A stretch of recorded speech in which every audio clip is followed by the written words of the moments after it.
Hi everybody, thank you for tuning in again to another YouTube video. Today I thought we'd have a little look at making a card like this, and what we're going to do is just make a wreath card. And yes, those of you who know me, yes, it is my favourite type of card to make. You know, we all have things that we like going back to. It's a little bit like colours. I do notice at workshops certain ladies home in on certain colours.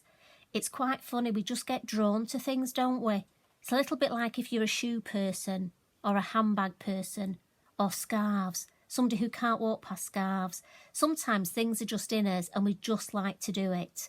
So what I'm going to do is just show you a few little hints and tips how to make this card.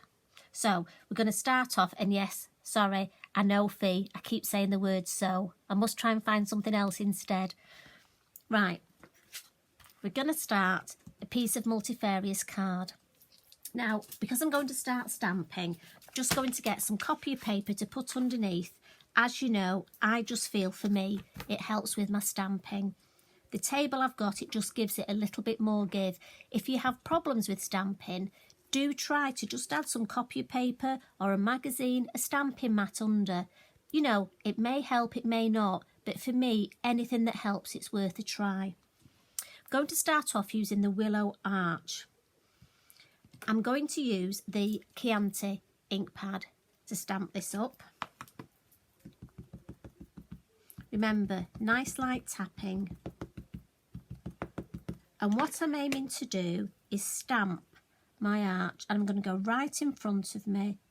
I want to leave about, say, 1 centimetre from the top. Remember, moving your hands one at a time, always keep one hand on the stamping block. Lovely.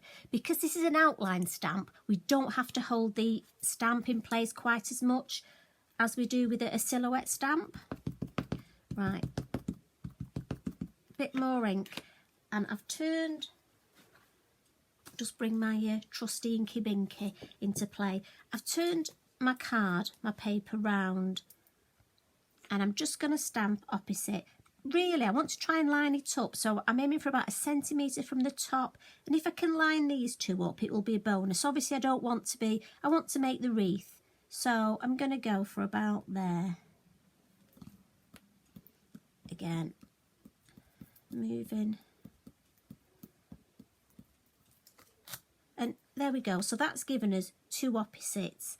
Now if I turn it round again, if I just show you, if I stamped another full wreath, can you see there's a little bit that overlaps here? So I'd get that overlap, which I could hide, but really I'd prefer it not to be there. So the way I find it easiest to do this and to teach this is to ink my Willow Arch up. I'm not going to go right to each edge. Now where I think there's going to be the overlap, just got a little bit of kitchen towel, and I'm just going to dab a little bit of the ink off, almost fuzzy that edge. So I'm leaving the middle bit with the ink, hopefully that's going to be there. Not too critical this, because we are going to be stamping some foliage over some berries, so we just want the idea to complete that circle. And can you see when I'm stamping, I'm trying to keep that outer shape. Like I say, it's just an idea of the shape. So can you see we have got a little bit of overstamping, but because I've fuzzied the edge, we are going to stamp over this, so don't worry too much. Turn it again. It's really that overall shape that we're interested in, and that's the bit that most people struggle with. So inking again, and just fuzzy up those edges. I always like to stamp in this direction. I find it's far easier. It's much easier for me to turn the card and always stamp with my stamp facing this way.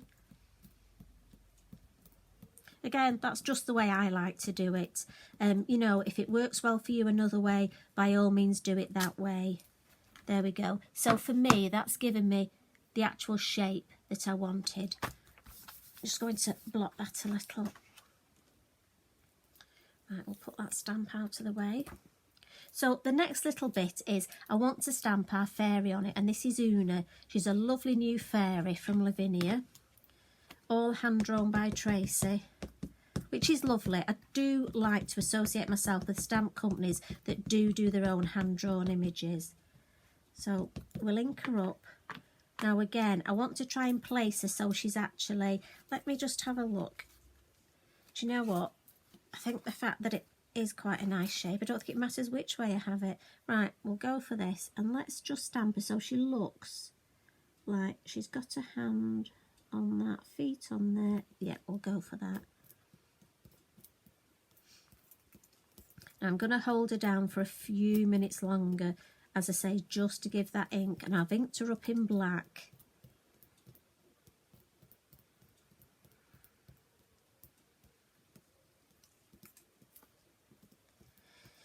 I could say sing amongst yourselves, couldn't I, while I'm doing this?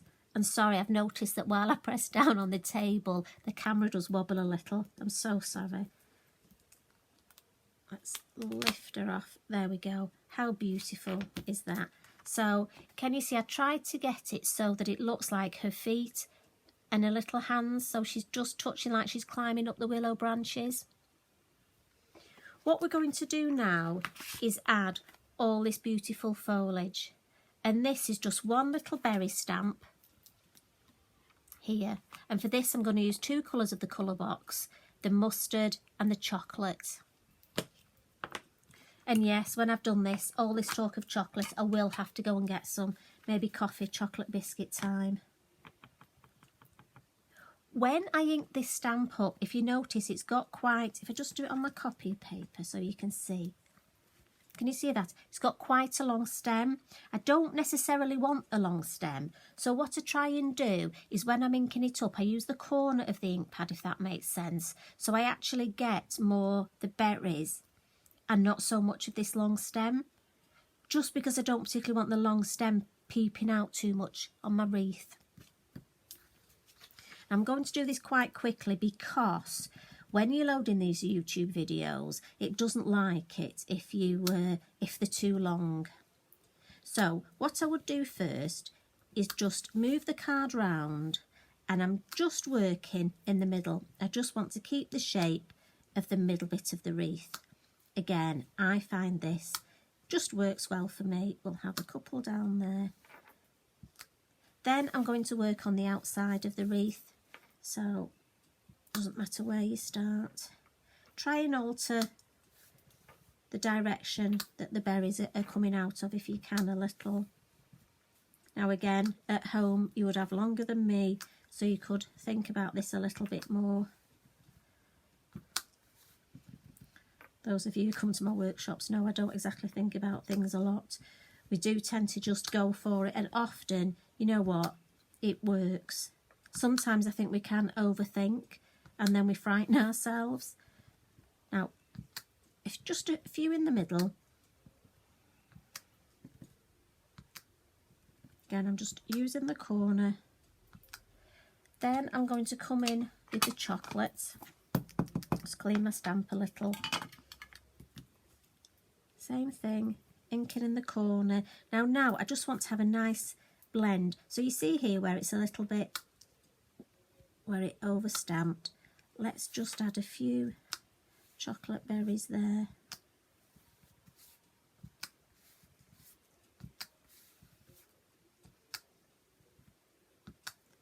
Just building up nicely. Again, I can't stress hard enough, you will take a little bit more time and care. I really just want to show you the gist of what to do. A few chocolate ones in the gaps here. And then what I'm going to do is just come in with the Chianti, just to give it a little bit more depth. Same thing, just going in the corner. And what I'll do is just choose areas and come in. And you can overstamp with this. Just gives that impression. We just want that nice shape. If you can see any areas where you've got gaps, I think there we need. Again, turn it round. I do love the way this is building up. Just there, can you see, for me, gaps there.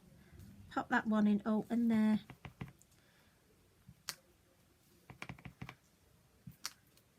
How are we looking? There, I think. Yeah. Sorry, I have to move it away. Just check when we're happy with that. Yep, happy with that. Now, what you can do is colour these lovely branches in. I'm not going to. I like it as it is. But again, if you had more time, pencils, or you could use the ink with water just to add some extra colour. I'm just going to blend some ink around the edge. So let's just give it a quick blot. Remember, your VersaFine has got a long open time, so you could smudge it. So let's give it a quick blot. Put that to one side. I'm always conscious with these little videos that you haven't got so much time. And I don't want to bore you. Right, bit of kitchen roll. I don't want to put dirty finger marks on here. I'm going to start with the paler colour. As you know, those that know me, I love to blend in two colours. What I want to try and do is frame my wreath. So I'm going to start on the corner and bring the yellow, bring the mustard in, trying to leave a gap all the way around so that that white will sort of highlight. Just going all the way around. And again, I find it so much easier to move the card, so I'm always blending in the same place. And also, I'm going to pick the ink up off my blending mat.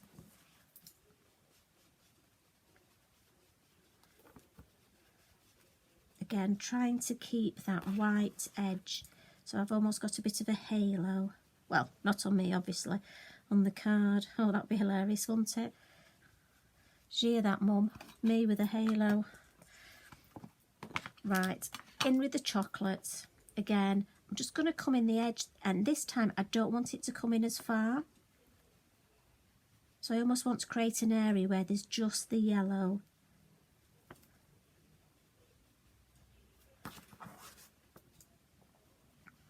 Turning it round all the time.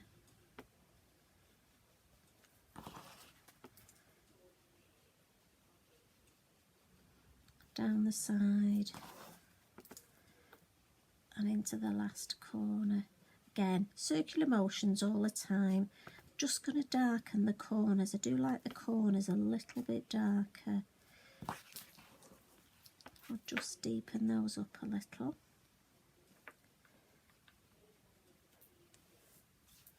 Lovely. What I want to do now is stamp. There's a lovely Christmas verse. That on my block. What we're going to do is just stamp, and I'm going to stamp in the yellow and the mustard. When you're doing this, try and get it so it's level. I'm just going to stamp. I only want the bottom line of it there, and then I'm going to come in and stamp just the side of it here. We just want it round the edge. Let's have a little bit more here. And again, just at the top line, along the bottom. Where should we go for it? There. And then this side, we're just going to come up this side. Again, I find it easier to turn it round, but I must remember to have my word in the correct way. Just coming in with this edge, and then one more there. You see again how that just frames it. Now, last little thing, let's just move that out of the way. I'm just going to put a little bit of the mustard on my mat, and I'm going to spritz it with water, and I'm going to add a little bit of the Brusho sprinklets just into that mix, just to make it a little bit shiny. Grab my paintbrush and I'm just going to paint in Una's wings. I want it to be very pale, but when this dries it will sparkle, the sprinkle, the glitter, because it's adhered with the water. As it dries, that will sparkle beautifully. It's quite funny because I can see it, you probably can't. Few little finishing off tricks. I would always white pen just to add some highlights. Again, I won't do all of them, I'm conscious of the time, but obviously you would lovely white highlights on here. I'll add a few. Some extra glitter on there. I mean, again, if you wanted, you could add some extra glitter. Last little thing I want to do is just add these little brown specks. Again, it's just something I like to do. If, like I keep saying, if this isn't your bag, don't do it. I'm just adding some of the ink, the colour box ink, onto my mat, a little bit of water and fan brush, and I'm just going to flick opposite corners. Just want to tie it all together, and just a few there, not too many. I don't want to go over Una. And there we have it. If I just bring in a little mat and layer to show you. So that's the one we created. I hope you can see it. And that's the one. Oh yes, what have I forgotten? The little words. So all I did for that was stamped out the whole of the sentiment and then cut it up. I do love to use just parts of a sentiment. Just edge them in ink. I'm doing this upside down, so let's hope that and I would just attach them there. So there we have it. I do hope you've enjoyed the video, and I hope it's useful. Honestly, that's what I do it for. So take care, everybody. Love and hugs. Bye.